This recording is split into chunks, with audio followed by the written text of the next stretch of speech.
My name is Lila Azam-Zangane, and I'm the literary correspondent for Le Monde in New York. It is my great pleasure to introduce to you this evening Professors Umberto Eco and Pierre Bayard. Professor Eco, as we all well known, is a semiotician, medievalist, and author of the super blockbuster The Name of the Rose. This past August, I visited Professor Eco in Milan for the Paris Review, and this is what I asked him and what he confessed to. "You are a great consumer of books," I said. "Yes, but I am not a glutton that swallows everything." "Have you read the Da Vinci Code?" "Yes, I am guilty of that." "So, do you generally have time to read the novels of your contemporaries?" "Not so much, because since I became a novelist, I discovered I am biased. Either I think they are worse than my novels, and I don't like it, or I suspect they are better than my novels, and I don't like it." But other than the fact that he is not reading them, Professor Eco is very optimistic about the future of our books. Every season, he told me, there's an article on the end of the novel, the end of literature, the end of literacy. The fact of the matter is, there are thousands of stores full of books and full of young people all over the world. And never in the history of mankind have there been so many books, so many places selling books, so many young people visiting these places, and so many people buying the books. Pierre Bayard, for his part, is a psychoanalyst and a professor of literature who just published a bestseller of his own, How to Talk About Books You Haven't Read. I have not read his book yet, but my sense is that it is a clever and witty opus concerned with the sociology of reading and non-reading as a creative practice. And Professor Bayard, as it turns out, devotes one full chapter to Umberto Eco, to The Name of the Rose, to the part where William of Baskerville demonstrates that he knows full well the substance of the second book of Poetics by Aristotle, which in fact he is picking up for the first time simply because he deduces it from the other Aristotelian pages. But then Bayard, in fact, has introduced false information about the name of the rose in his own chapter, which Eco admits not to have noticed, of which more later. Ladies and gentlemen, we are very happy to welcome you to Live from the NYPL, directed by the marvelous Paul Holdengräber. The mission of Live, do we still need to state it? To make the lions roar, to oxygenate the library, and bring great cultural conversation of international stature to New York City. So I would like to thank Bloomsbury Books and the cultural services of the French Embassy for their wonderful support, particularly Anne-Sophie Simnel and Violaine Huisman, who is not part of the cultural services, but who will be a French interpreter this evening. Thank you, Violaine. Our partners this season are Metro Newspaper, the media sponsor for the full live series, and 192 Books is our new bookseller partner. 192 Books is located at 192 10th Avenue. After the event, both Pierre Bayard and Umberto Eco have agreed to sign books. Please join them in the lobby. Also, please consider becoming a friend of the NYPL and receive discounts of all future live tickets. In order to pull off speaking of many more books you have not read, join the email list of Live from the NYPL and find out about upcoming events. This Monday, a conversation with C. Snootboom, and on November 30th, Nicholas Christoph on Darfur. After tonight's conversation, Pierre Bayard and Umberto Eco have agreed to sign books. Mike, also, they have agreed, to sign books and to respond to questions. So a mic would be passed out. It would be great if you could wait for it to reach you, since we're actually recording the evening. And it is now my pleasure to bring to the stage Pierre Bayard, Umberto Eco, Violaine Huisman, and Paul Holdengräber.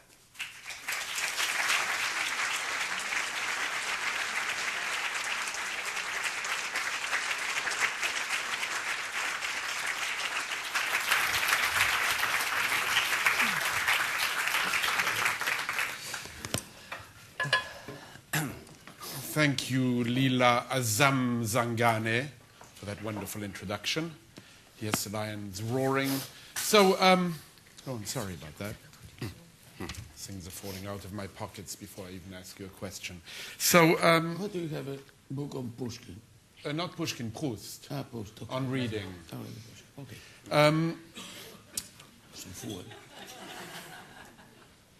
Should I begin with Proust? No, I'll begin with Bayard instead. So Pierre Bayard, let me wonder, first of all, why you think so many people have come here tonight. What do you think they are hoping to get from you? First of all, I should like to tell some words about my level of English. You will appreciate it's not quite good, but I will try to speak English, but I will be helped by Violaine to understand the questions and your commentaries, because I think in front of Umberto Eco it's better to be two, better to be one. And I like answering. It's 2 against 2. Yeah. You're not the referee anymore. No. Okay, now that I hear your English, it's 2 against 2. And I like avoiding questions, and I like answering beside the questions, but to answer beside the questions, it's necessary to understand the questions. So Violette will help me. Secondly, I like to be, I am in a strange state of mind in front of Umberto Eco, a kind of unheimlich state of mind. Unheimlich is it's uncanny. No, uncanny. I just thought I didn't bring the German translator. Odd state of mind. No. So, yeah. Could you translate in both sides? Yeah. Okay. So you're in an unheimlich state of mind. Yeah. Unheimlich. Odd state of mind, because Umberto Eco lives in this book. He lives in the book. Yeah, he's a creature of this book. He's a character of my book in the 3rd chapter of the first part. And so it's... You have read this book, obviously. Yeah, but I hope... it's strange for me to see... Excuse me, it's strange for me to see you here. It reminds me of this famous movie by Woody Allen, The Purple Rose of Cairo, where the actor on the screen looks in the audience, Mia Farrow, and he crosses the frontier between... It happens also in Heads Are Popping. Right. In Heads Are Popping, which they I'm sure you've never been likened to Mia Farrow. Yeah. No, I was Mia Farrow in the comparison. It's in a way our language, complex language, we call that a metalepsis. It's when a character in a book crosses the frontier between fiction and reality and becomes an habitant of reality. So I am living a kind of metalepsis, and it's a strange impression for me. And but we will get over that. Yeah, and now I answer your question. Why so many people, and why did I write this book? I was surprised to see that there was no book about this very common situation. We know very often, and when we are intellectuals, this situation is quotidian. The situation of having to speak about books you have not read. And there is no book about it. You have books about everything, about improving your English. I should have read it. About taking care of your garden, or how to kill your wife, and so on. But no one's book about this common situation of having to speak about books you have not read. And we know the situation. You know it, Paul. No. So, but you said intellectual. So you are the exception, as Umberto Eco is the other exception. But he has read, right, yeah. Which is false, obviously. But let him.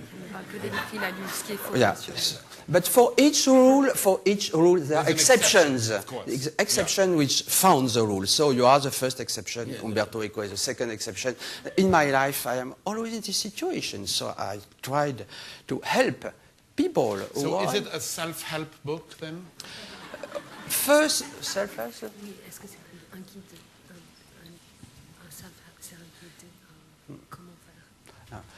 Just the translation allows me to find the good solutions. No, it's a scheme. It's a strategy. I was surprised, but in France, when the book was published, many people in many booksellers, you see, came to me and they told me thank you, because they have this kind of problem. They told me I begin at 9 o'clock and at 7 I don't have time to read, just few books a year, and each day people come to me and ask advices about books, and after having read this book they are able to answer precisely. So in one of your chapters, you speak about how we should confront living writers. And I'm wondering, since I'm confronting two of you tonight, I'm wondering if you could give me some advice. I mean, I know that part of the advice you give is that I should flatter you. Of course, but this first advice is well known. I give another advice, because I had a very strange experience this year. A friend of mine who is a very famous writer in France, but I cannot give you the name. Okay. I was in a pub with him, and he explained me how much he loved my books. So it was a very narcissistic experience. I was happy, but I was only happy at the beginning of the encounter, because the more he spoke of my books, and the more I was terrified. I was more and more unsettled, because what he loved in my books did not overlap at all what I tried to do. So I give two advices in the book. First of all, you have to praise the writer. It was so great, extraordinary, he was to write this. But secondly, I think it's quite important not to be too precise, because if you...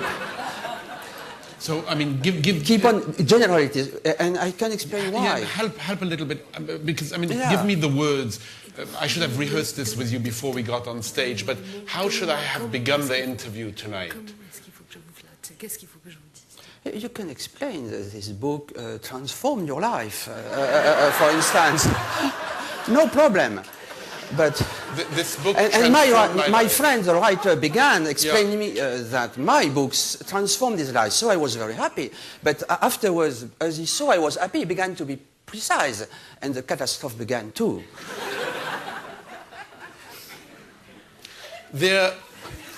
I imagine that all of you... You seem to be unsettled. Well, no. I feel that this is very good advice, to be as general as possible and to evade as much as possible. That's what you're really suggesting, so that I should just say... But I can't say to you that your books have transformed my life and then say to Umberto Eco that his books have transformed my life. I have to have something else to say. So maybe I should say your books completely transformed the way I see reality. Are you asking me? No, I'm not asking you. His book didn't transform my life, because I knew everything he was saying, and I completely agree. First of all, even though his book has 3 parts, and I agree with the first 2 parts, and I have some problems with the third one, but we speak later of that. The first part is what he said. Okay, considering the number of books published in the world and during the process of the evolution of mankind, the lifespan of a single person is not enough to read all of them. Okay. So we speak of a lot of books we have not read. Okay. And at the school we study history of American literature, history of French literature, which means to be informed about books that we have not read and that we shall never No, I mean, when we read these, we have these classes. Anyway, Anyway, I have never read some masterpieces of Italian literature, Such but as? I know more or less what they are about. But admit at least to one of the books you haven't read. Orlando Innamorato by Boiardo. Really? Okay. Never read. But as Bayard could say, I can, if not to make a complete lecture, at least to speak for 20 minutes about it, according to its relationship with Ariosto, with Tasso, because, as I said, what I have learned through all the books is exactly the position. Yeah. You know, the, how do you say autodidact? There's autodidact. Self-taught. Self-taught people. There are self-taught people who are geniuses, but they have a weakness because they don't know how to put a certain book in the right place. Because school is exactly the institution that teaches you how to put that book that you have not read, but in that No, so the school helps us greatly in those ways, yeah. Thank God we have the schools. An institution that helps us not to read books. But I'm not joking. It's very... Do you believe this? It's very serious what I'm saying. No, I know. What I'm saying. I mean, we have these classes here, you know, at Columbia. L'école, c'est l'institution qui nous permet de ne pas lire les livres, parce qu'il nous enseigne où les placer. Voilà. We need a translator from but I mean, we have. I was just saying what I said before. So. Okay, no. So. Alors, je réponds en français et je fais ma propre traduction. Non, c'est pas mal. Mais il y a des cours ici. There are courses here at the university at Columbia, you know, where you study. You take a course from Beowulf to Virginia Woolf, from or from the Iliad to the Idiot. Have you read Not recently. At the time of its publication. Yes.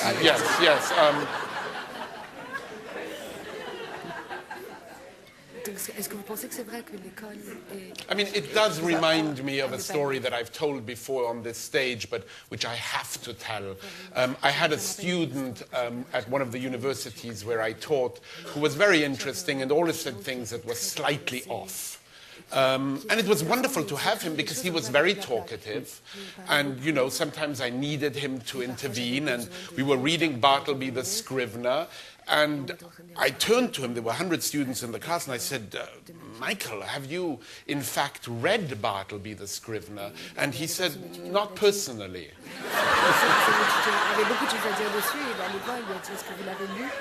That is very important.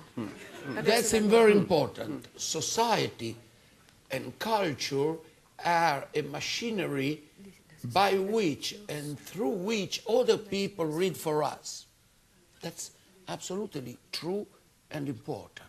Otherwise, we will be all the Robinson Crusoe of literature. No, other people read for us. And I decided, you know, in preparation for today, to actually read your book. And, you know, I wanted to prove it to you because I put a lot of, you know, post-its.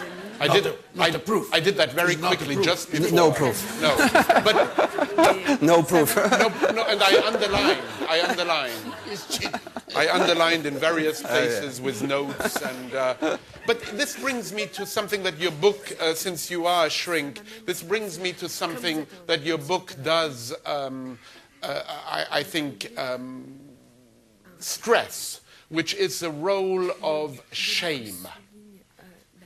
Shame is very important, a very important component of your book, and also fraud and being fraudulent, and the weight of culture.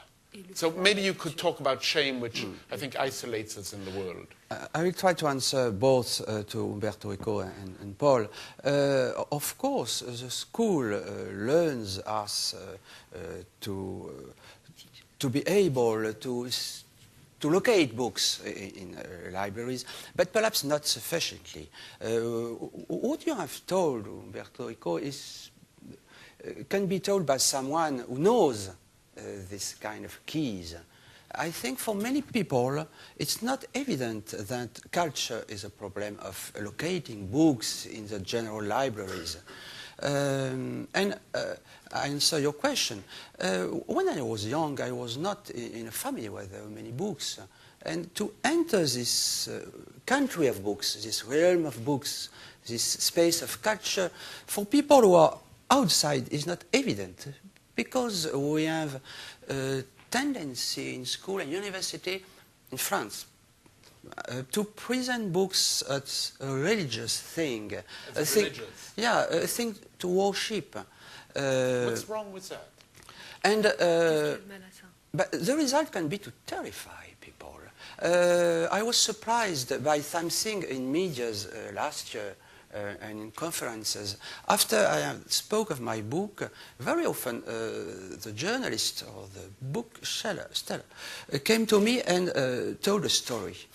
And it was always the same story. Of course, words could be slightly different. It was the same story in 4 parts. And the story was, when I was young, when I was at school, when I was, etc. First part. Second part, I was obliged to read Proust, to read James, to read Joyce, to read Umberto Eco, and so on. Third part, I did not succeed because it was too difficult, it was too long, I disliked, etc. And so the result was that I stopped to read Proust, James, so this kind of book, or I stopped to read. And I heard many times this story, as if school and university created kind of slight wounds, injuries. Of course, it's not traumatism, but many people told me the same story because we present book as if we were, as if we had a very compact culture. And I think to explain to... So your goal is, instead of imprisoning people in a culture that they reject because they suffered such wounds in their years in school, your solution is just talk about books but don't read them. Votre solution, c'est parler des livres, mais ne les lisez pas. This is the counsel you're giving people. To be clear, it is the first book of a series. Of course, I will not give all the advices, because if I give all the advices, first of all, people will not buy the book, and secondly, I can write the following books, you see. You see what I mean? I try to open a new field of research. But as you told me, I really think there is a problem of guilt. And it's important to help people to light the burden of the guilt. It's not criminal to skim a book. It's not criminal to open a book and not finish it. It's not criminal to recognize you are not able to read Joyce or Proust. But in certain situations, it sometimes is extremely complicated. I mean, I only have heard this said by other people, but in certain situations, one finds it very difficult to admit that one hasn't read Hamlet. Never admit it. So that never admit it. Yeah. And you speak about this in your book, is that you have to find a way, I mean, you have to develop a very sophisticated way of being, you don't use the word, but nearly hypocritical or evasive. But perhaps the situation is not the same in Europe and United No, States. here we read most everything. Voilà. When I was in Paris last year, a Canadian friend told me, you are lucky in Europe because you can write books about the shame people feel when they have to speak about books they have not read. And he told me in the United States or Canada it's finished. Perhaps it's not the same situation, but I think the shame is identical because we have this shame inside us. Whatever the Remorse. yeah, Remorse. yeah. Oui, yes. And very few people in France will accept to recognize they have not read the works of the canon because school infuses us this shame. So we have to bluff. Bluffing is important. Listen. No. He is dealing with the third part of his theory. I would like to come back to the first part. Please do. We don't have read all the books we pretend to know, but we know them pretty well. I want to. I have a small library of no more than 50,000 books, and only 30,000 in my main apartment in Milan. And it happens to everybody. When an idiot comes there, he says, "Oh, how many books? Have you read all of them?" So there are three standard answers. One was a friend of mine who said, "Many more, sir, many more." The second is, "No. Why? Otherwise I should keep them here." The third is, "No. The one I have read are at the public library. I give them. Those are the ones I have to read the next week." So they are destroyed, they vanish. Okay. But the second answer is the most serious. Why otherwise I would keep them there? A library is a guarantee for your memory. Huh? If you need something, you know it's there. But you are continuously ravaged by remorse. I have not read that. I have not read that. Then, one day in your life, you pick up a book you had there since 30 years, and we were convinced not to have read it. You open it, and you realize that you know it perfectly. So there are three theories. One is a sort of occult theory. There is a sort of transpiration. No, you touch it, the animal spirits of the book, yes. The second is that you believe not to have read it, but in the course of 30 years you have picked it up, in order you have opened, you have read 2 pages. The third is that in the course of those 30 years you have read many books who talked about that. And so at the final end you discover that you know the book very well. So that is a way by which we know the content of many books we have not read. And that is a guarantee of knowledge and of advancement of learning. You know, there's a fourth way of answering the question, which is the way I answered. I don't know how many books I have, but I know that I have 16,000 pounds of books, because when we moved here from Los Angeles, the president of this library called me up and said, "You know, it's wonderful you're coming, but, you know, we got the estimate for your move, and there's, you know, it's quite heavy, the amounts of books you're bringing." And in a moment of humor, he said to me, "You know, I just want to tell you that..."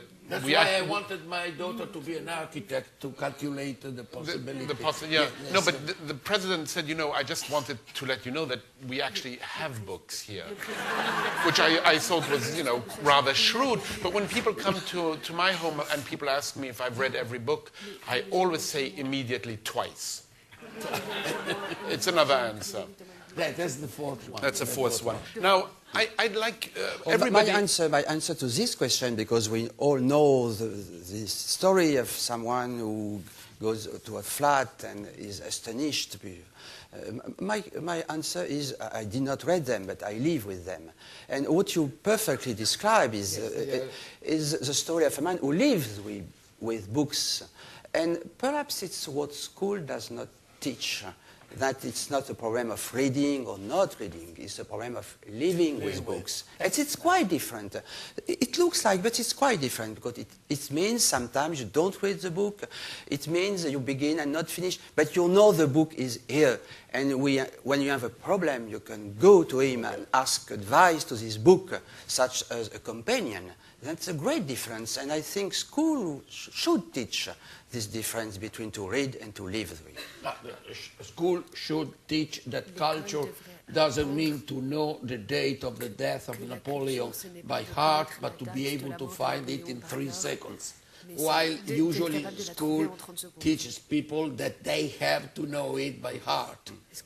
problème de l'école, c'est qu'ils apprennent aux Now, gens qu'il faut apprendre des choses. Professor Bayard, you have here at the start of your book, and I've given it to everyone here in the audience and above, and I want to say hello to all the people who are watching us on simulcast, a list of abbreviations, which seems fairly serious. A list of abbreviations: OPSIT, work cited, EBID, EBIDEM, UB, book unknown to me, SB, book I have skimmed, HB, book I have heard about, FB, book I have forgotten, plus, extremely positive opinion, plus, positive opinion, minus, negative opinion, minus, I mean, we could continue, obviously, extremely negative opinion.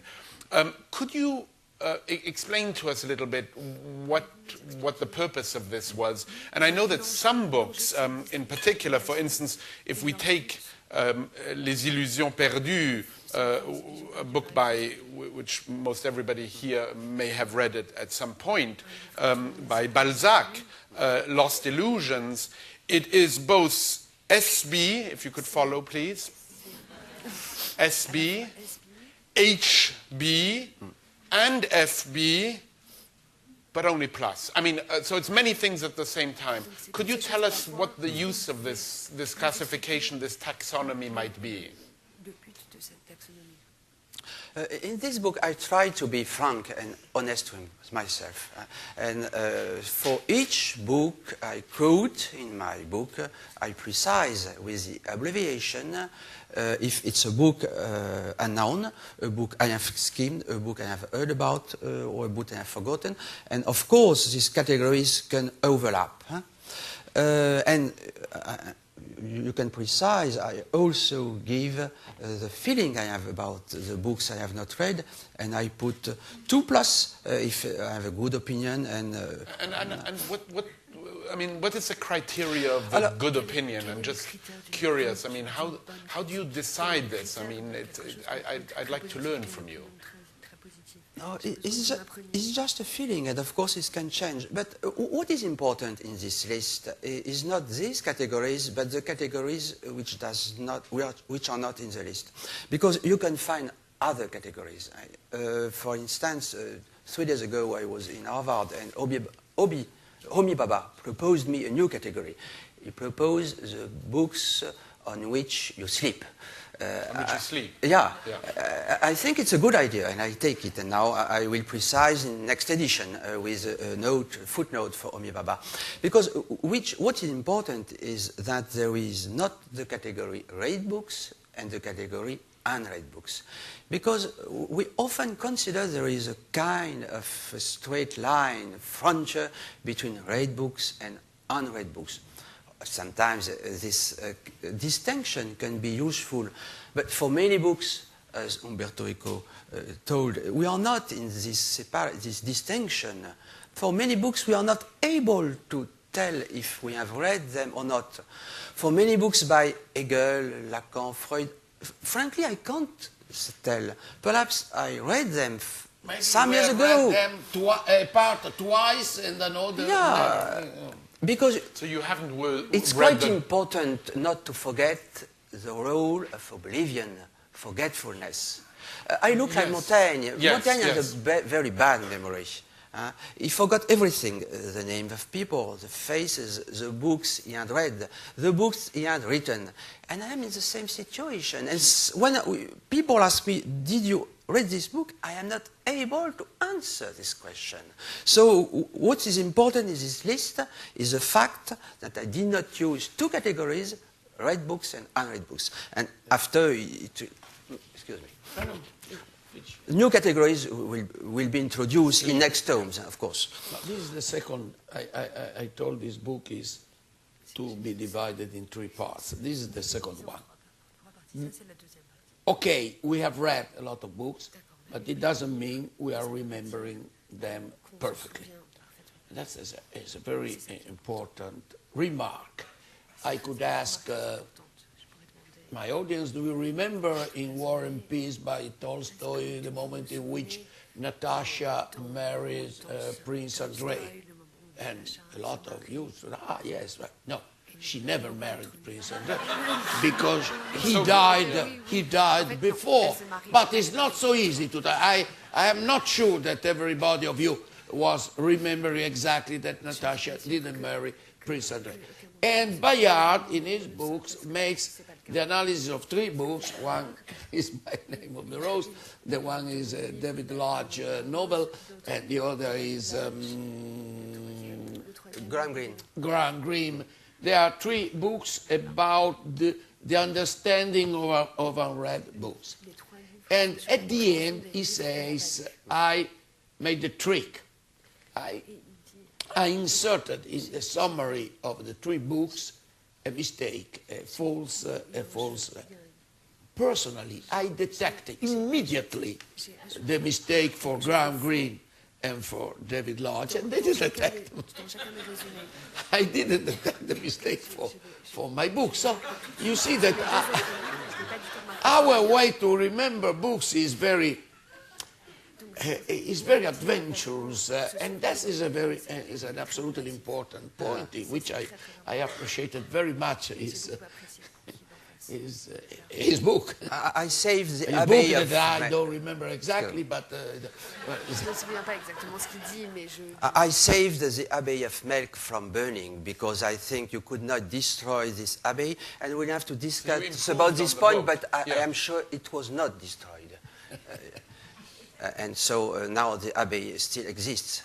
So to come back to Montaigne, which is that is another story, is the possible worlds created by books that they are still there, but as another story. Sorry. Another meeting, another evening, next year. Are you coming back? Yes. Oh, thank you.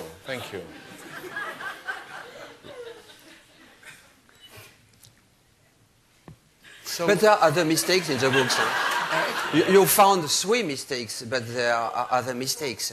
I decided when I began to write books never to speak about living writers, because I think it's too dangerous. I have a family, children, and a business, etc.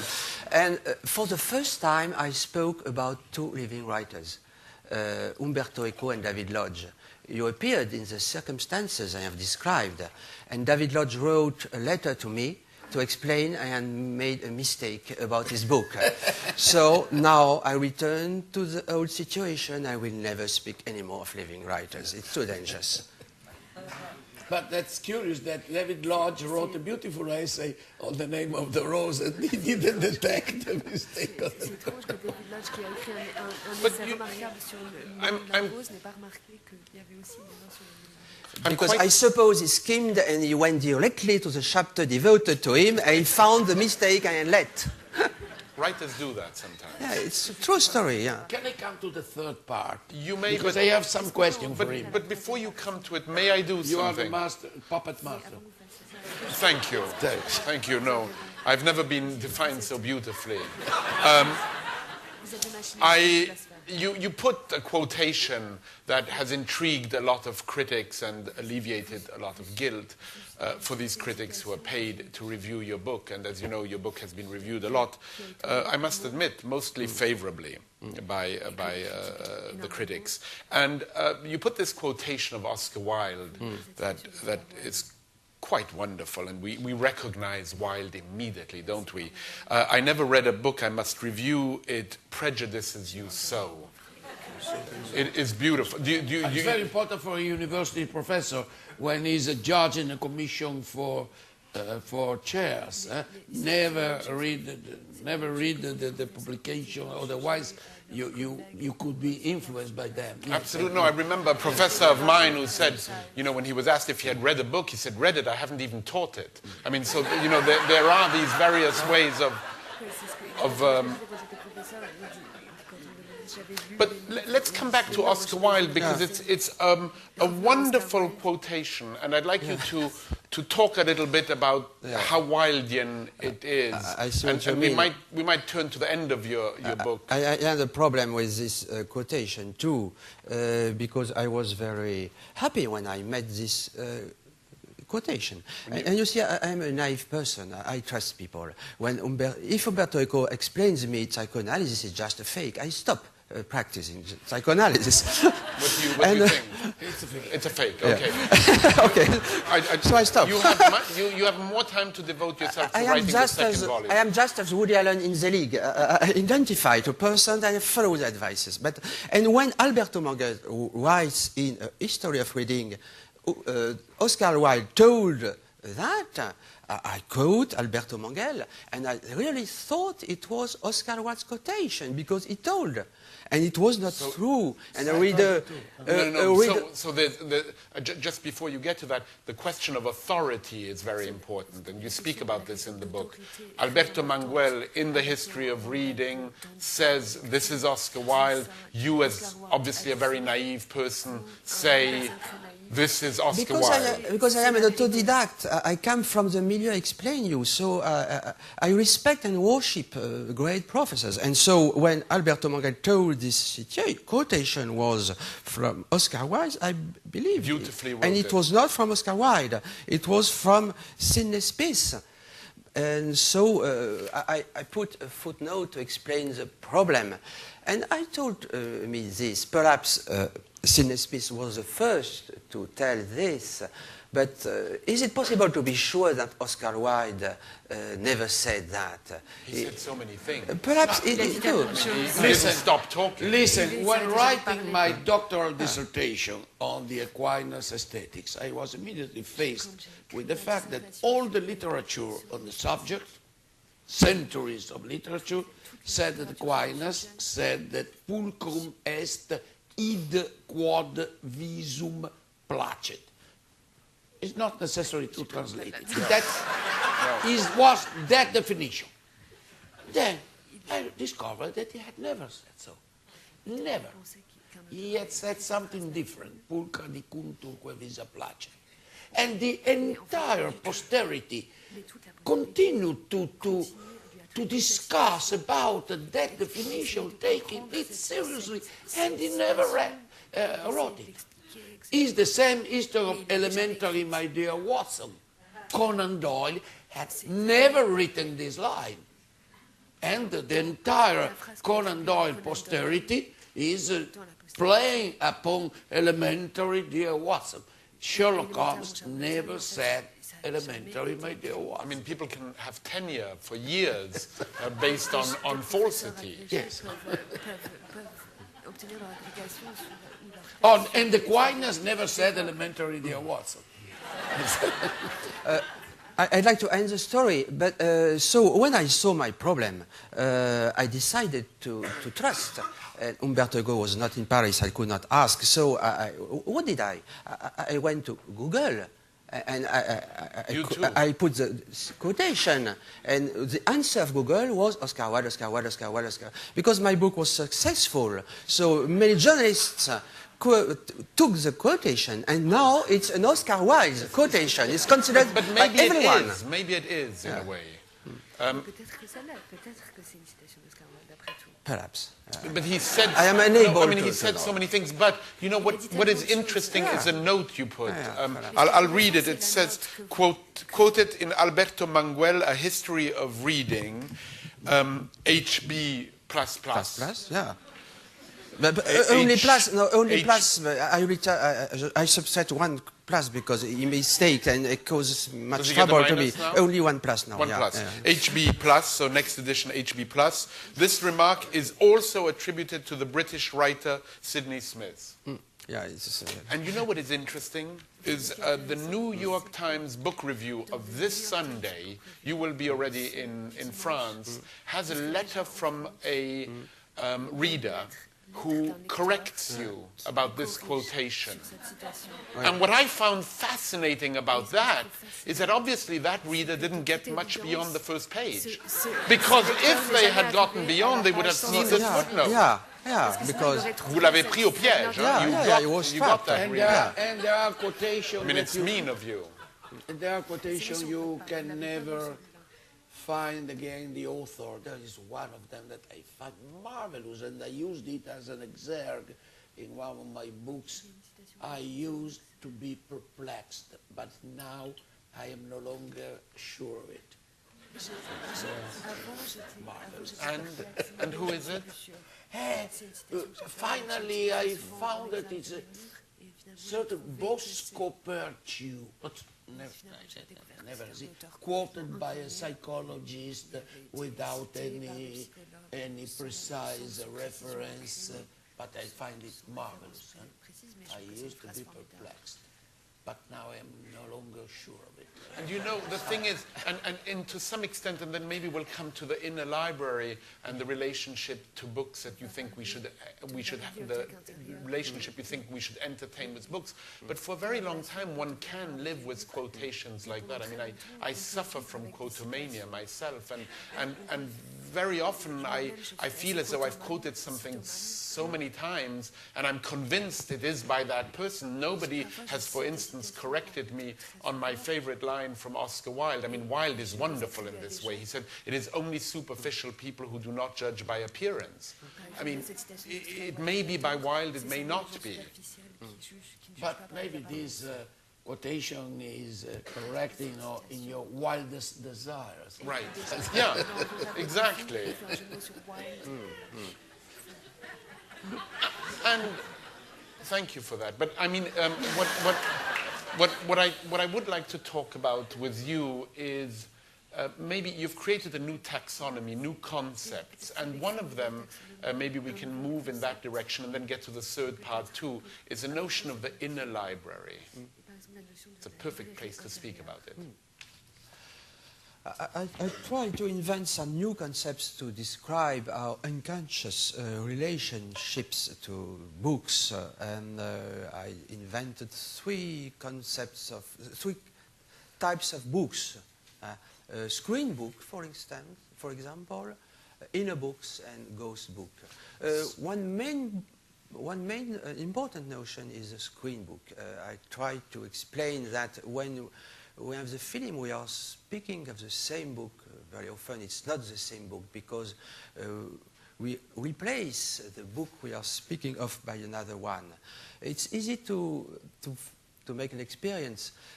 Go to a movie or a book of your childhood, a movie or a book you cherished, you loved very much, but you have not read the book or seen the movie for years. Go and see it or read it, and you'll be surprised because it's not the book or the movie you had in your head. And the most important scenes for you are not in the book or in the movie. Where are they? It's a good question, but it's... you put them aside. It is a screen books, and its substitution shows how much unconscious is involved in our relationship with books. As for a psychoanalyst, is la tarte à la crème. How would you say la tarte à la crème in English? A pecan pie. A pecan pie? C'est tarte à la crème. But I think it's important because when we are discussing of a book, the same book, if you study with attention what happens, it's not the same. I devoted a book to Hamlet, and the problem of the dialogue of death, and you know Hamlet is probably the book about most critics wrote. And when you study very precisely what happens in discussions about Hamlet, you discover the persons don't speak of the same. Even when speak of the same excerpt, the same page, they don't speak of the same. But this is a good thing. I think it's unavoidable. It's difficult to avoid it. And it's why the notion of read books is probably not a good notion to understand what happens. I mean, I've noticed in your book, whenever you use the word read book, you do something that one does a lot in this country. In America, you may not be aware of it, but when people want to be ironic in this country, very often they go like that, you know. But you write the word read in quotation marks. Why that distancing? What does it mean to have read a book? You see, I heard very often a joke about this book. Many journalists told, I am going to speak of this book, but I have not read it. Or they spoke of the book and they ended the article by saying, I have not read it. No, I wrote that you had not read it. No, it was a difference. But what does it mean? I told to some journalists who explained me they had not read the book, what does it mean? The same journalist who explains me he has not read the book begins to speak about his childhood and the complex relationships he had with the school and so on. It means there is a work inside him which has begun. So what does it mean to have read a book if just with the title or the cover or skimming you have begun to reflect on important problems such as your childhood or your inner suffering? You see, to have read a book is not clear for me. I'm not able for many books to explain if they must belong to this category or the contrary category, you see. So what is the importance of skimming? This is something that critics in this country have been insisting on, I think with some relish, because you've kind of helped them along. You've said that skimming is really a very important attribute of reading. Certain books are written just in order to make the reader to skim a lot of pages. I make always the example of the great masterpiece of Italian literature of the 19th century, the I Promessi Sposi by Manzoni. There is, immediately after the first chapter, a long 20 pages of documents of the epoch in order to explain what the bravi that were contractors of the time they were. And everybody confessed not to have read all the pages. That's exactly what Manzoni wanted. He wanted people to understand that they were losing a lot of time in discussing, skip it. Then when you read it at the second time and the third time, you come back. And you skip But other for the beginning, okay, and the author knew it, encouraged you to do that. That's one form of skimming, but you talk about skimming in a slightly different way, I think. If you go to a French library, sit in a French library such as the great library of Tolbiac, and you have students in front of you, they will begin, most of them will begin on the first line and on the last line. And I think there is a deep relationship between the refuse of skimming, because it's not allowed for young people, and how French libraries. When I come to the United States, the first thing I do is to go to libraries, because it's a space of pleasure. Why? When you're in France, if you need a book, you go, you give the title of the book, and you receive the book you had come to read. If you go to the United States, you can make promenades inside the libraries and wanderings and walking. You go to search a book and you look at the books afterwards. And you have written about the difference. But it's a kind of skimming open inside. shelves. Yeah. And I think there is a deep relationship between this difference inside of libraries and our practice. I think we should teach our students to skim. Of course, it cannot be the only way to the books. It's important to read books from the first line to the last line, but we intellectuals were obliged to skim, to make research, you see?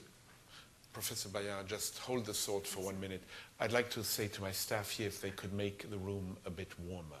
It feels quite, I mean, I thought, our conversation would heat things up enormously, but somehow we haven't quite achieved that. So if this room could be made a bit warmer, that would be really wonderful. I mean, I know that by having it so cold, I'm preserving you for a bit longer, and this will give you the opportunity to read more books. Keep cool. Keep cool, yes. Cool. Exactly. But if we could just make it a bit warmer, I would appreciate it, by at least 2 or 3 degrees. maybe 4 even. Why not? You talk about the necessity of abstinence, of actually... Sexual abstinence? Well, you know, your book never mentions sex. I've forgotten my book, but well... No, but you do talk about the ability, it's very hard not to read certain books and not to read, but you encourage people, and I think you use a few examples from some writers. I'm trying to remember now who they are. You see, I read the book yesterday and I've already forgotten. But you speak about abstinence and the necessity of abstinence. And are you lost? I can find the passage for you. It's on page 13, if you'd like to go to that page, please. We need to remember it, but it doesn't exist in the book. There is no page 13. Ah, yeah. Yeah, you see it? You see it? Where? You see it, Muzil. Ah, you say, in the second case, a Muzil, person not reading abstains like Muzil's librarian. And you talk about, abstinence comes up a few times in the book. And I'm wondering if you could talk about it sort of reminds us of St. Augustine, give me continence, but not yet. I find it's a very beautiful story by Muzil. The story of this librarian who decides to stop reading because he wants to have a general perspective on all the books of his library. Of course, it's humorous from Muzil, but I think it's also a story with wisdom. And because a cultural man has this perspective, the kind of perspective you can get when you wander through American libraries. And this is the meaning of abstinence. But of course, I don't recommend abstinence. What I'd like to defend is the necessity for people who are outside the world of culture to know different ways to the books. I think very often school teaches one way to reading. It's a respectable way to read from the first line to the last line. But we know other ways of reading because we know books. We are in this world of culture. We know the keys. And I think we should teach the keys. And you make a distinction, a very important one, I hope you'll recognize this one, between active and passive reading. Yeah, I explain sometimes. I have in library a student in front of me, and the same, it's quite different. Someone does not read can be quite different from someone who does not read. Because you have a way of non-reading, which is just absence of reading, and you have a way of non-reading, which is a step to this perspective Muzil teaches, you see. No, you don't see, but I don't see either, so it's not... Do you see? No, but it's another... I was always thinking about the third part. The third part. You don't listen what I say. I have since a long time elaborate theory in many books about interpreting and using a book. And somebody has thought that he was privileging interpreting against using. No, there are two ways of approaching a book. I always tell the story of my doctoral dissertation. I went to a point in which I couldn't go forwards. It happens when we make a research. I was completely lost. And at a bouquinist in Paris, I found an old book of the 19th century of a certain Abbé Vallée. I read it. It was very boring. It was on the subject matter of my dissertation, obviously. But at the page 133, I found a real idea that settled everything. And I remember to have unstressed it with red pencil. It was your copy, not the library's. No, my copy. And so I finished my work, and then it's why, if somebody remembers here at the beginning of the name of the rose, I quote a certain Abbé Vallée, because I always worshipped that Abbé Vallée who solved my problem. And once a friend of mine said, but you invented Abbé Vallée, it didn't, never existed. I swear. And I went to look for the book. It was now on the upper shelves, and I picked it up. I remember exactly the page with the right sign and the red sign, and I found it. And the Abbé Vallée was not saying what I believe to have found in it. He was saying something else. Simply by reading it, I got my idea. Well, that is why what I call to use a book. It happened also yesterday. I was reading a book before sleeping. At a certain point, I interrupted it. I followed my train of thoughts that was inspired by a single sentence of that book, but then I followed a person. So What was it? What was it yesterday? Oh, a book of a friend of mine teaching mathematics at Harvard on the Foucault's pendulum, but the real one, not my own. Okay. So we use books. We can read a poem and then to fancy of our beloved. We can do everything. And this is the way defended by Bayard when he says the French school exaggerated in analyze the text to be obliged to know everything about a given text. Let the students be free not to read the book, but to invent the book they are reading or not reading. But that's it, to use books. On the other hand, we have to interpret books. And I think that But for that we need to read them. in our life, we can use a lot of books. But there are at least a few books that we must really interpret. I quoted War and Peace, and I said that maybe a lot of you didn't remember whether or not Natasha married Prince Andrei. But the greatness of War and Peace is that she didn't. Is the lesson of destiny. Dealing with a book, you cannot invent it. You cannot think that Pierre Bezukhov killed Napoleon as he wanted. He didn't. So you must surrender to the majesty of destiny. And that is a great lesson. And in order to do that, you have to select in your life few books that you must read completely and interpret faithfully without inventing and without falsifying them. I am sure that Bayard is on my own opinion, and he has his own book that he really interprets instead of using them. But I want to stress that important difference. Otherwise, there will be a soft or Stanley Fischer or American deconstructionist position by which you can do everything you want of a book. Yes, you can be everything you want. You can also wrap the pages and put inside the salami and things like that. But books must be respected sometimes in their own. There are many important points in what Umberto Eco told. First of all, I think it's quite important to explain to the students what you did. When we practice researchers, it's a succession of problems and difficulties and lacks and holes. I think it's quite important to transmit it. Secondly, as you told, in France there is something which is a catastrophe for me.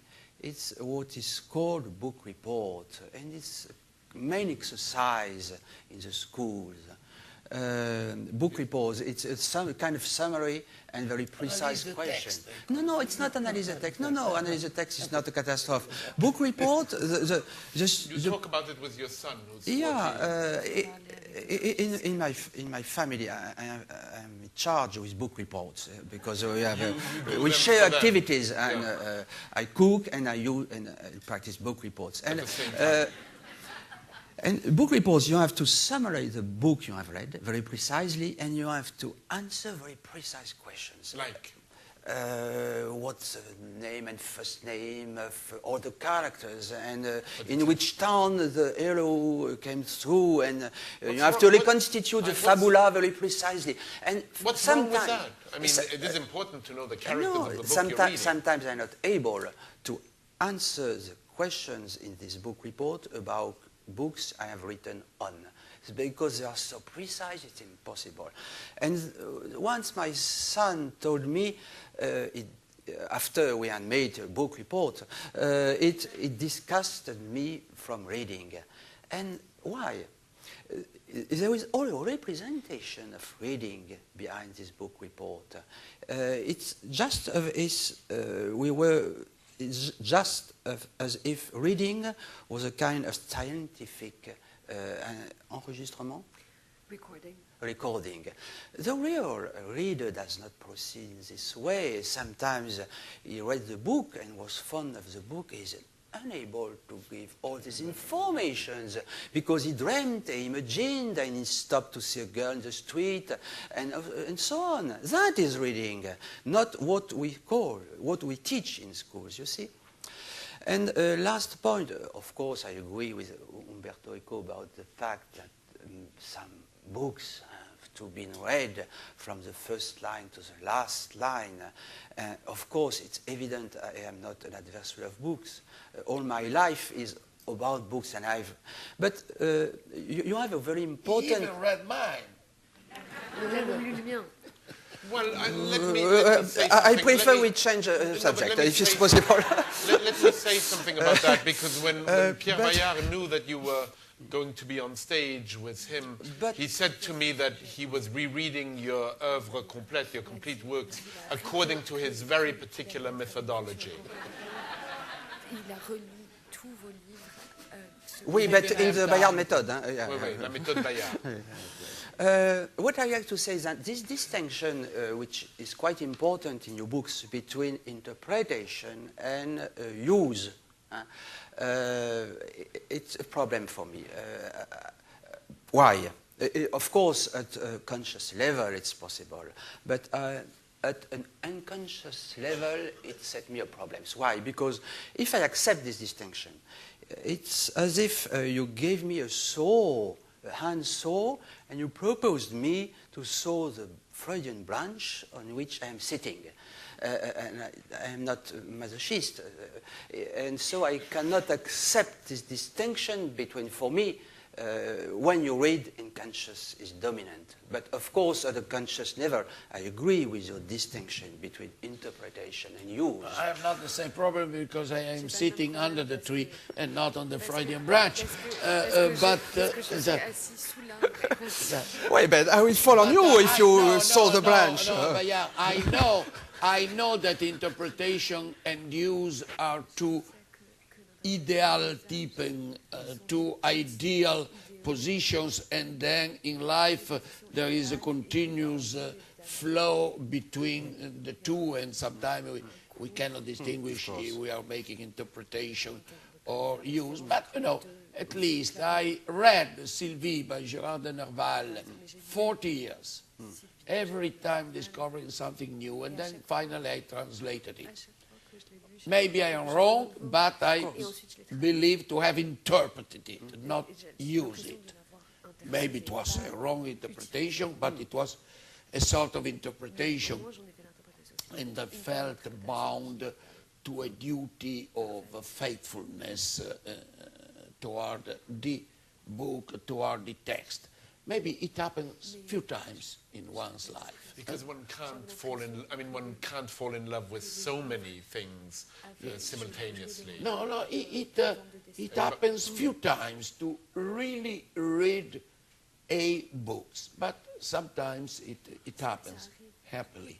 And all the rest, once somebody told me that my standard should be I can be can't.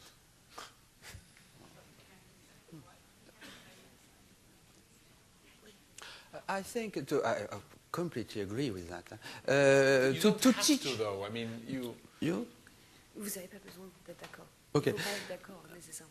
But on this point, there is no problem. I think if we could teach to the students and children that some books will play a determinal role in their life, that should be a good but introduction Oscar Wilde to had a a book. different view, no?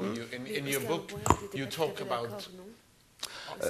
I quote many writers in this book who have paradoxal positions, but Wilde wanted to come up with 100 books. Yeah, and they explain they never read, they hate reading, and moins on lit, the less you read, the best you are. But of course, it's a kind of humorous position. While you say in your book, was asked to give 100 books one shouldn't read. On devrait demander aux gens de donner 100 livres qu'on ne devrait pas lire.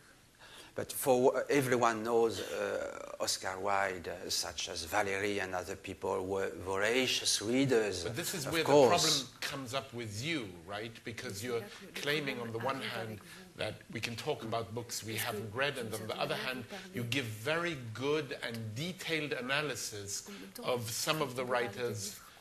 And so you're caught in a paradoxical situation of, on the one hand, telling us that you needn't know about the writers, on the other hand, giving us a sense, maybe you're just bluffing, that you, in fact, have read these books. No, I don't think the objection is good. He says that there is a lot of books that we don't read, but we can speak of them, and then in his life he read some books. Really? So there is nothing strange. Okay. Nothing strange. There's no paradox, actually. He didn't read Joyce, but he read me. Okay, I appreciate it. I appreciate it very much. No, I think, I mean, you have to choose carefully. My books are not written by myself. Not what? Are not written by myself. But my books are written by a kind of narrator. You see, a character who explains his positions. And I don't... this character is not me, it's a part of me. If you're a novelist and you create a murderer, Umberto Eco did it with Jorge. He's sure Jorge killed, but I'm not sure. But when you create a murderer, you're not this murderer, but this murderer is a part of you, you see? It's exactly what I try to practice in my books. All my books are written by a kind of paranoiac narrator. But of course, I am not this paranoiac narrator. I'm not completely this paranoiac narrator. Everyone who is used to books immediately sees the book has been written by someone who is obliged to read. I had to read dozens and dozens books to write this one. Why? To find examples.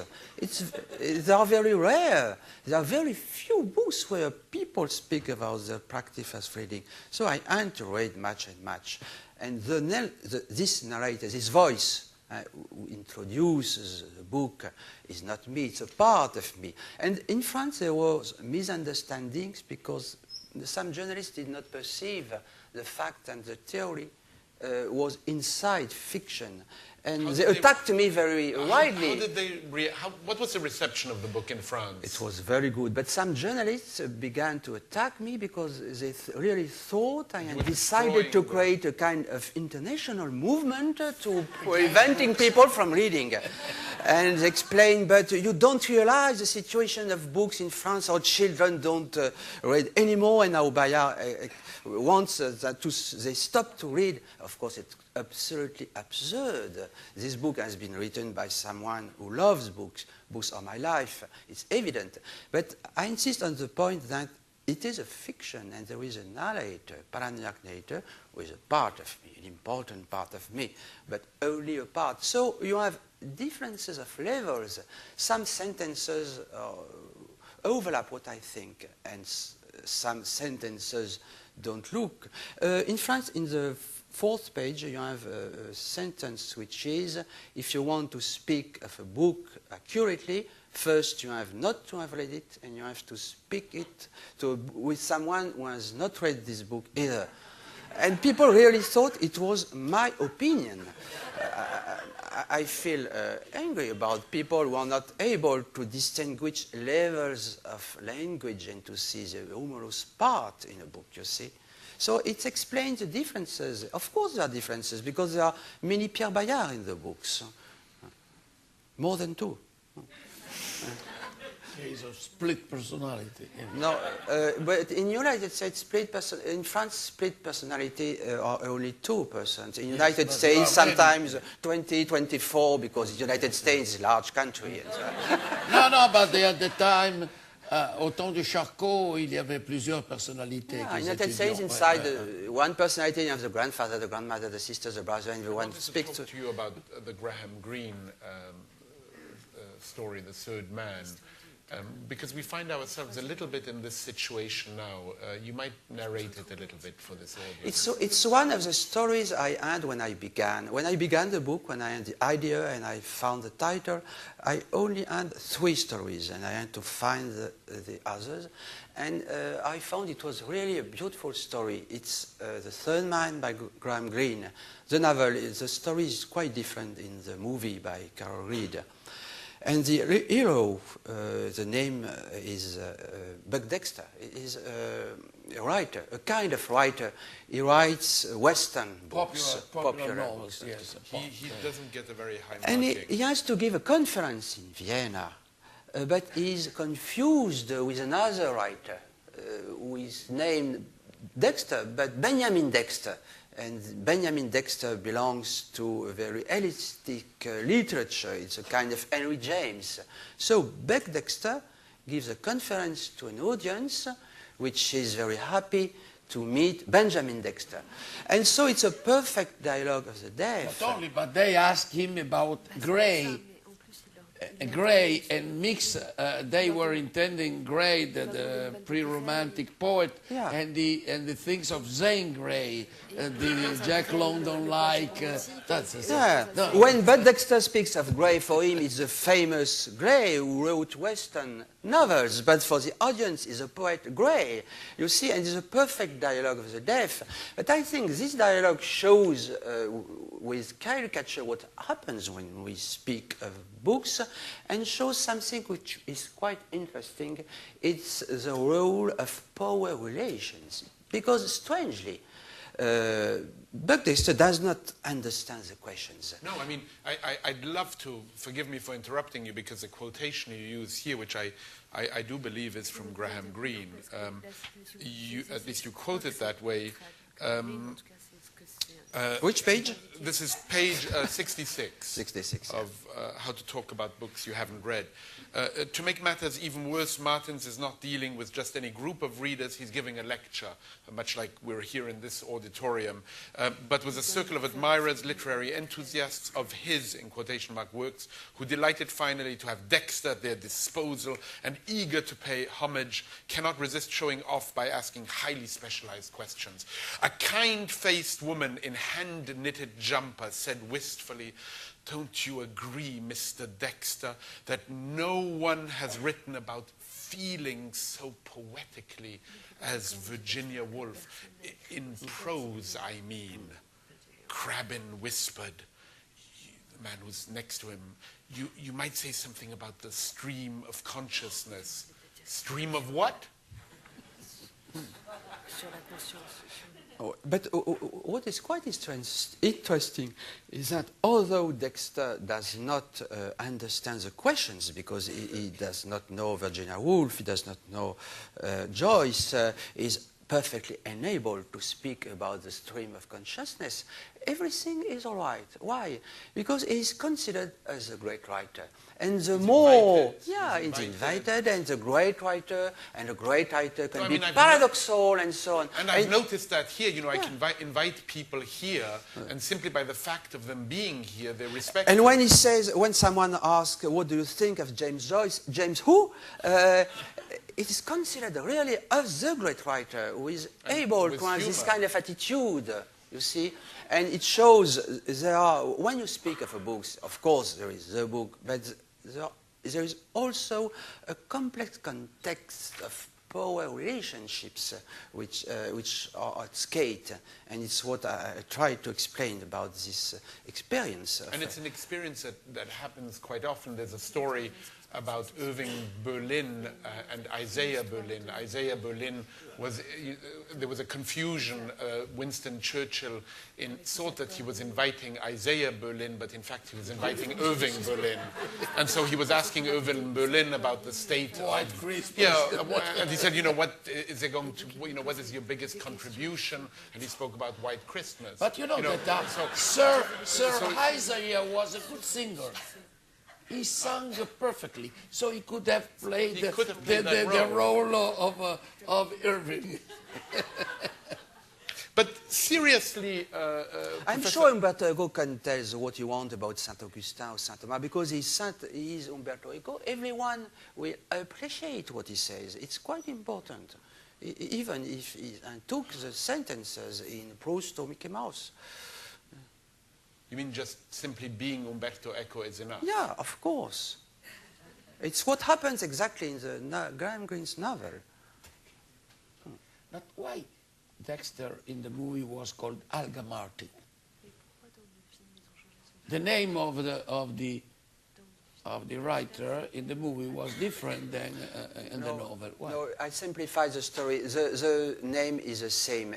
The name is Rollo Martins, and his name Rollo Martins in the movie and in the novel. No, but Rollo in the novel, but Alga in the movie. There is something. Remembering the There's same something thing. wrong. I mean, this is We are an not illustration. remembering the same movie. Maybe you are thinking of the Potemkin.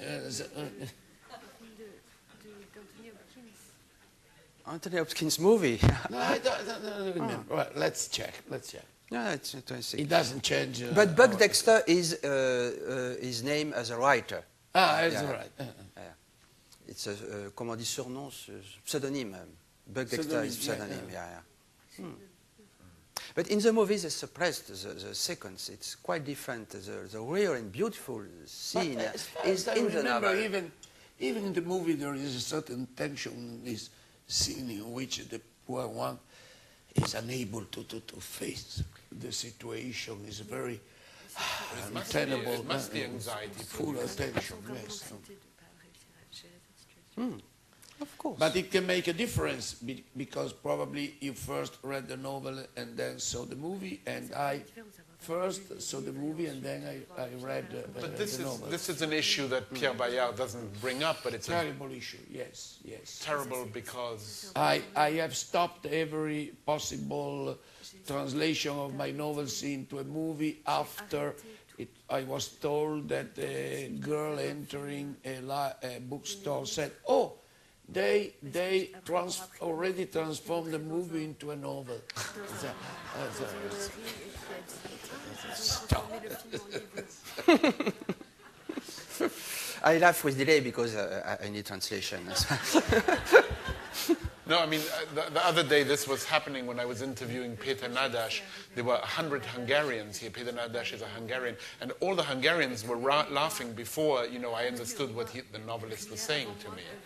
It's a situation which can be very confusing. To now come to, I think, an issue which is quite serious in your book. Let us try to be serious. Yeah? Just for a moment, Professor, is that you talk about the dangers of reading.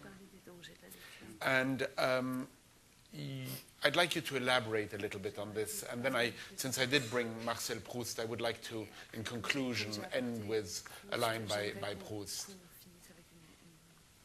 You talk about the fact that maybe we should be cautious and not read too much. It's Oscar Wilde who says that. Of course, at a first level, it's humorous. But a second level, perhaps it's not so humorous.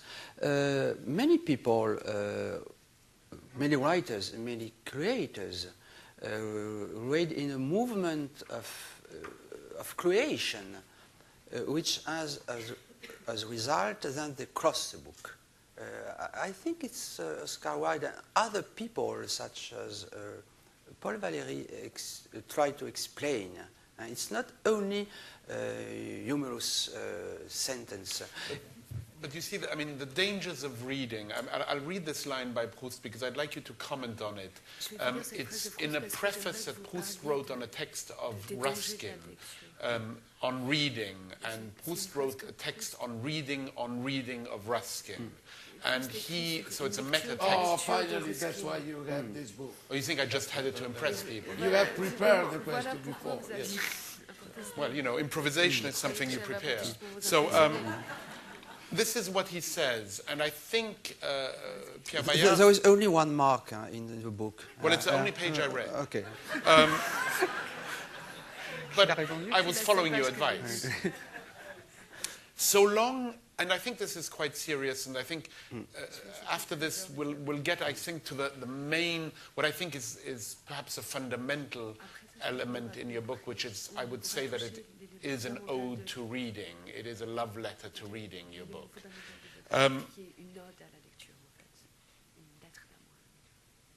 Yeah, it is. Je voulais qu'elle vous le dise avant que je... Of course mais attendez, ne parlez pas de evident. l'amour encore. Okay. So long... non, parce que là, avec les Français, on n'en termine pas. Hein? I mean, if the French begin talking about love, you know... I mean, we did speak about continents before. So long as reading is for us the inciter whose magic keys open to our innermost selves the doors of abodes into which we would not have known how to penetrate, its role in our life is salutary. Did you? Afterwards, you will read a page of Ulysses by Joyce. But no, but listen here, Bayard, you'll get this. But it's from Marcel Proust. But on the other hand, reading becomes dangerous. La lecture est dangereuse when instead of waking us to the personal life of the spirit, it tends to substitute itself for it. When truth no longer appears to us as an ideal we can realize only through the intimate progress of our thought and the effort of our heart, but as a material thing, deposited between the leaves of books like honey ready-made by others, and which we have only to take the trouble of reaching for on the shelves of libraries and then savoring passively in perfect repose of body and mind. Difficult? Too long, I have already forgotten. Briefly stated, yeah, briefly stated here. I think it's quite important. Many writers told that because there is a point where it's necessary to stop reading if you want to create. And if you want to live. Yeah. Sometimes I tell to students who are writing a thesis now, you stop reading because you can read all your life. No, I mean, I know it. My dissertation advisor one day there said is a to me, moment when it's necessary to stop reading to be a creator and to live, of course. Because if not, you also live with everybody else in your head. Of course. Yeah, that's elementary, maybe I was. C'est élémentaire, donc j'ai un WhatsApp. But Conan did not tell advisor it. once said to me, you know, there are two kinds of dissertation, brilliant dissertations and finished dissertations. Il y a deux types de dissertations, les dissertations brillantes et les dissertations finies. Yeah. But you do talk about that, Bayard, in your book, the fact that reading is dangerous if it substitutes itself for living. But you do say something that I find highly suspect, and which worries me a great deal. Let me find it. I know it worried me this morning. You say at the end of the book, just before the epilogue, before the epilogue, you say,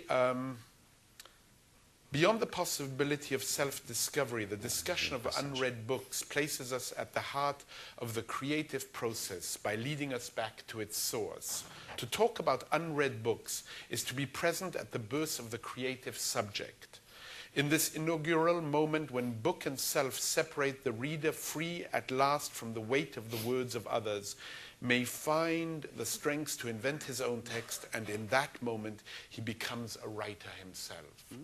And tell me if I'm being too literal, but I mean, do we need more writers? Est-ce qu'on a besoin de plus d'écrivains? On a besoin d'encore plus d'écrivains? What I try to explain is about classes in school and universities. I think we don't have to form passive readers, but also readers who try to write and try to express themselves. Of course, just a little number will become real writers. But it's important to explain that when you read it's exactly what I try to explain about book reports. I think to read is not to register such as a machine. It's to create little things, but to create. I think we should try to put our students in this position, you see. It does not mean everyone will become a writer, of course. You're not encouraging that. Vous n'encouragez pas ça. Vous n'êtes pas en faveur de ça. It's not the problem. I don't have opinion about the number of books which are published. It's not what I try to explain. What I try to explain is to help people to find an own way, a creative way. It's a matter of encouraging a practice. Yeah, of course. In the sense of Marx, in which everything should be a fisher, a hunter, and that. We understand and appreciate Pavarotti and Sinatra because we are able to sing every day when shaving Winchester Cathedral. We're able to do that, and we have the right to do that. And there was a sort of idea that instead writing is reserved to a privileged minority, and you don't write. And so we had a lot of frustrated people then who try to write and then to send to the publisher to receive the manuscript back, to suffer. Now it has finished with internet. Everybody can write. We don't read them, okay, but everybody has the right to write, has the right to write and to practice. And that's good, that's beautiful, that's beautiful. Yeah, it is for internet. Huh? It is for internet, yeah. And you? Yeah. Why not? Why not? In closing, on page 129, you say something that I find quite moving. You say, to speak without shame about books we haven't read, we would thus do well to free ourselves of the oppressive image of cultural literacy without gaps, as transmitted and imposed by family and school, for we can strive towards the image for a lifetime without ever managing to coincide with it. Truth destined for others is less important than truthfulness to ourselves, something attainable only by those who free themselves from the obligation to seem cultivated, which tyrannizes us from within and prevents us from being ourselves. Là, vous parlez de la vérité de soi. Que la chose la plus importante, c'est la vérité de soi. Yeah, of course, yeah. Yeah, of course. Yeah. Yeah. I forgot I told it, but I think it's true, yeah. Yeah. No, what he's saying is that what I have written, please respect it, which is against your theory. Yeah, very much so. The problem is... Vous dites, j'écris ça, respectez-le. Mais c'était contre votre... But I had forgotten, I had written it, and so we had lost the page, and so I have discovered what I had told. Now, as you read it, written by a stranger, obviously, how do you interpret that? Oh, I think it's a good idea, yeah. You will give me the page. I should like to read this passage. Yes. It seems interesting, yeah. What does the writer want to say exactly? I'm not sure. It's, Thank you very much.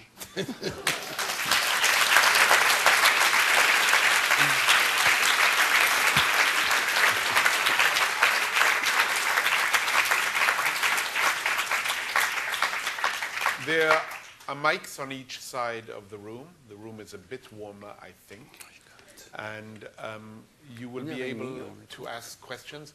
I will say that questions, unlike mine, can usually be asked in about a minute or less. And followed by a question mark. Followed by a question Not mark. to be a statement. Not a statement. I often say that. Please, if you could pass the mic over. Could we have the mic, please? I wonder if we could have just a little discussion on beauty and ugliness. We got wrong about the evening. It was 2 days ago.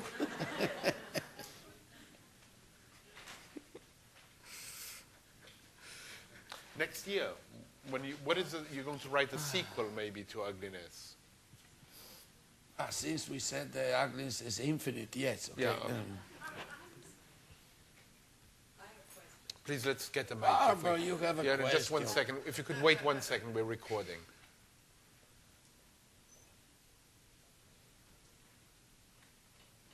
Has either of you ever listened to a book on tape? My answer, no.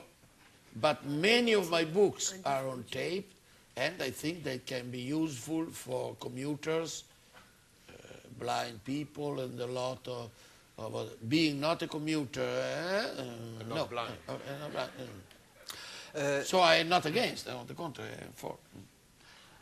I did not, but this book will be published under this form in Germany and United States, and I'm in a difficult situation because I dislike there is a changement of one virgule in a book, which is exactly the contrary of the position I have, because I teach it's necessary to skim and transform books and improve.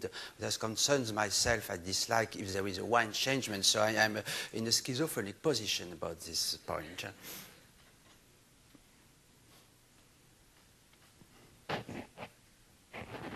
I wonder, you talked about skimming books, which is very interesting. You didn't mention in the conversation, at least, about methods of skimming books. And I find one that I use very often. I wonder what you think about methods or orders. I think it's common. Many people do that, so I'm not unique. I would read some pages of the beginning, some pages of the end, and at random, 1 or 2 sections in between, and then I will decide either that I know enough about the book or don't want to know about the book, and will leave it, or I'll decide to read some sections more, and maybe at the end I will read it from beginning to an end, and that's rare. No, there are different techniques of skimming, and they are depending on your needs, the context. If you're a scholar, if you're a normal reader, how much time for instance, I have, if you can use the index. Index is an encouragement to skim. With internet, now you can decide if you are interested in all the pages in which your book speaks of cats. You call for cats and you skim, which is absolutely interesting. In my just published book on the turning the clock back, there is a chapter on how many times Dr. Watson remembered his adventures in Afghanistan. It's obvious. Before it would have been an ordeal. With internet, I picked up the entire work of Conan Doyle. I called for Afghanistan, and I found in a few minutes all the pages in which Dr. Watson was speaking of Afghanistan. Okay, that is a very correct way of using a book, of skimming. So internet encourages skimming more than before. Are you worried that Google might be not an accurate source of information? Internet is an absolutely inaccurate source of information. Yes. That's another story. And we have to teach people how to criticize the internet, the web information. That's another story. But when the internal links in the Conan Doyle works tell me how many times Dr. Watson speaks of Augusta, this is an accurate source of information. So why to despise it? It's more precise than an index in a book in which the editor always dropped something or made a wrong page and so on and so forth. For me, skimming is not just jumping over pages. It's a kind of way of dreaming, a kind of promenade inside the books. You have many ways of skimming. Also the transversal reading. It's a way of living with books such as a companion. It's not only a technique to go further. It's a kind of liberation in comparison with what is taught in many schools. You see, it's just a technique of suppressing pages. Yes.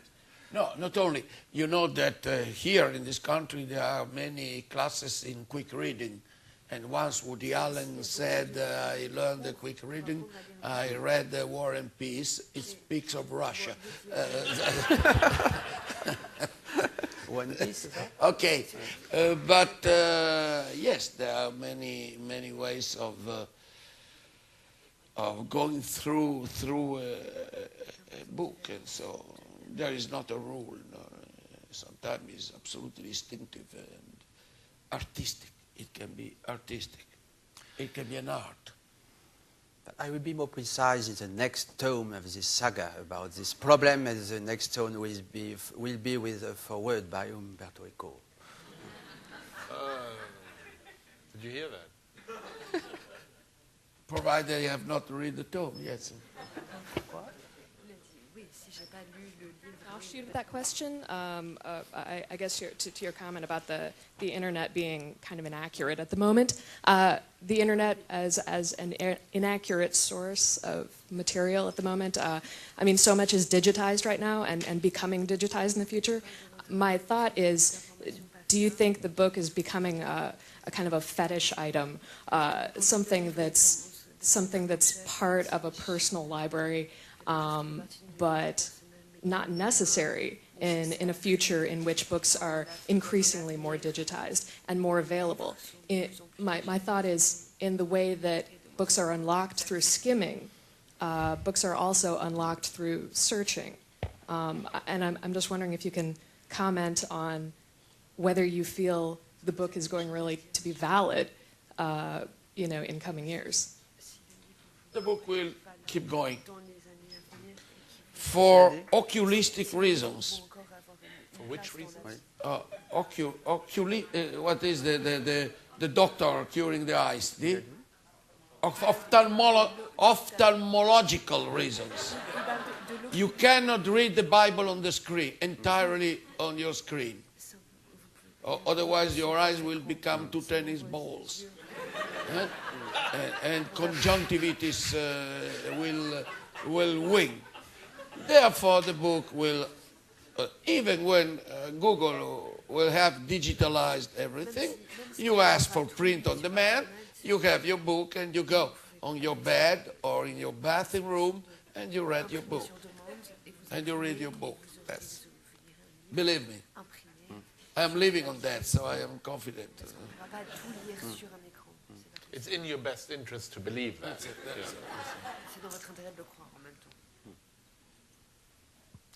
I should make a distinction between books and texts. What should be for me tragedy is a disparition of texts. Perhaps books will change and adapt, but we are in a civilization where texts could disappear, and I think it should be the real disaster. A distinction. Because it's not the same thing. Familiar, books. yeah. I have a little question, Pierre. I will tell you in French if you want, if it's Oui. easier. I think there is a very interesting cultural... That's good French. Alors, je dis...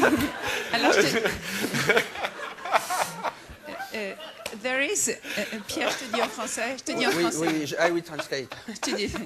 Non, en France, on a une tout à fait autre approche de la littérature au lycée qu'aux États-Unis. In France, we have a much bigger respect for the literary text as really religious, as you said. And in the United States, the student is much freer. L'étudiant est plus libre. For example, and I think you should write an American version of your book, Pierre. Tu devrais écrire une version anglaise, américaine. For example, But it's doing very well. I wouldn't change it. For example, Pierre, in the United States, there is one discipline taught in universities, which is creative writing, that we don't have in France. Do you understand what I'm talking about? Of course, I know that. And c'est exactement à ça que je fais allusion quand je dis qu'il faudrait faire des créateurs. Yeah, perhaps you can translate in the other sense. We change. Ça te dérange pas? Oui. C'est exactement à ça que je fais allusion quand je dis qu'il faudrait faire des créateurs. Je suis dans un département universitaire en France. On est le seul département en France où il y a des activités de création. This is exactly what I'm talking about when I say at the end of my book that I want people to write. And I'm in a department of literature in Paris, which is the only department where we teach creative writing, but it's very rare in France, it doesn't exist. Et donc je sais qu'en Amérique du Nord c'est comme ça et je trouve que c'est une très bonne chose. En France c'est quasiment impensable. I know that that's the way it is in the United States and I think it's a great thing. In France it's almost unthinkable.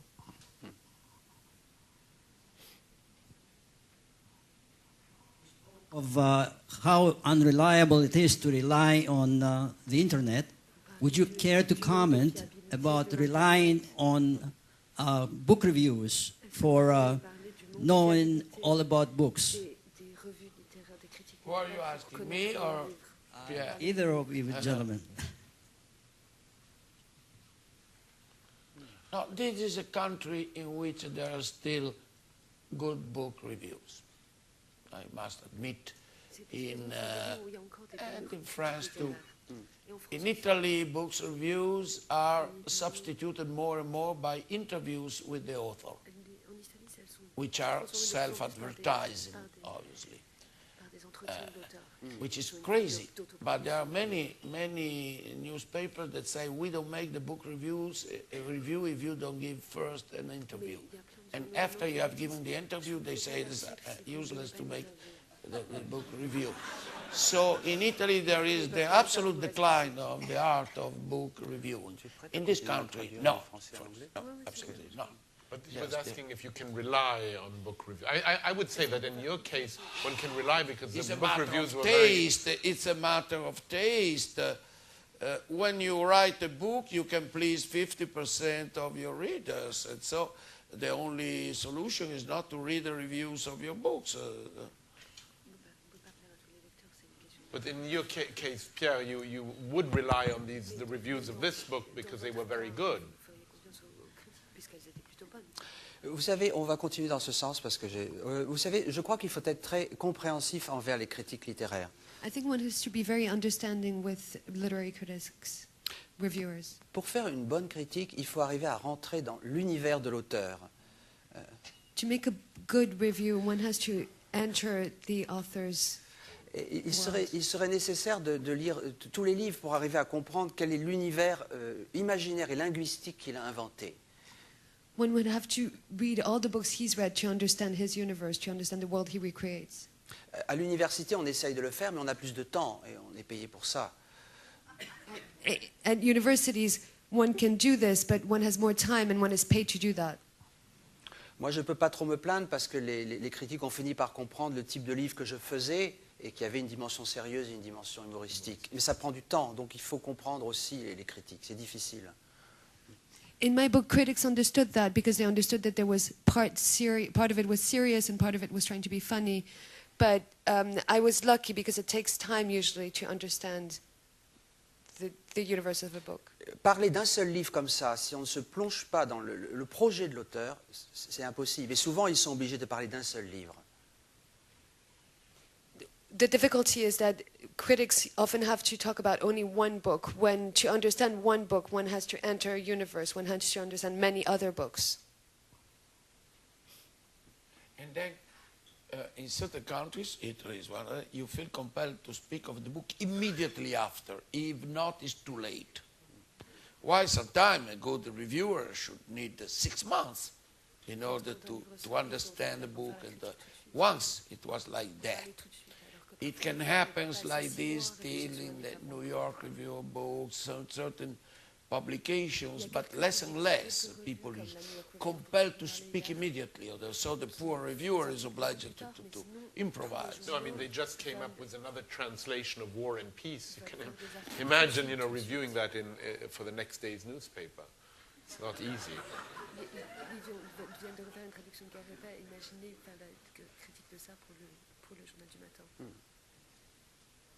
My book could be useful in this special case. Huh?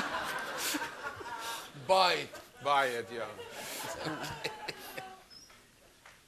I was interested, did any of you read all the Harry Potter books? And if you could explain what the phenomenon of the Harry Potter books is. I read them twice, but what about you? Have you, Bruce, have you heard about the Brothers Grimm? Okay. In every century there were people writing fairy tales according to the spirit of that century. And now we have Harry Potter. What's wrong about that? Have you read all of them?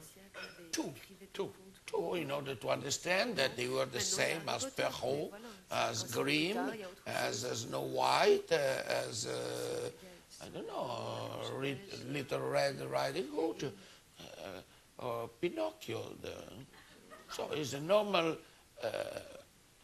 magic literature for children. Okay. What's wrong? I don't think anybody said anything was wrong. No. No, I mean, okay. No, I mean, there's much made of I the fact prefer War and Peace, but that's a question of taste. A question of taste. Mes enfants ont 14 et 10 ans, alors je n'ai pas eu le choix. J'ai lu et je lis Harry Potter. Ce serait autrement trop grave pour ma situation dans la famille si je ne le faisais pas. My children are 10 and 14, so I had to read Harry Potter, otherwise my situation, my position in the family would be very compromised. One other thing, do you find it odd the first edition of Harry Potter sells for over $10,000? Si vous trouvez que c'est bizarre que la première édition de Harry Potter, I don't know, I'm translating. A été payé. Que la première édition de Harry Potter se vend pour $10,000. Est-ce que vous trouvez que c'est bizarre? Bruce, you are a rare books dealer. The fault is yours, not mine. If you overprice the first editions. I don't say. Listen, you ask me, I don't buy from you the first edition of Harry Potter at that price. Bruce Raymer. Ah d'accord, donc c'est vraiment... Ah d'accord, mais moi je croyais que vous l'appeliez Bruce. I didn't... I see, okay. I just thought you were saying Bruce. They are responsible for making those So prices. why do you price it so high? Why did you price it? I like Incunabula, 16th century books, 15th century books. So you don't buy Harry Potter. That's true. I've never read a Harry Potter. Nobody's perfect. And I've never seen the movie.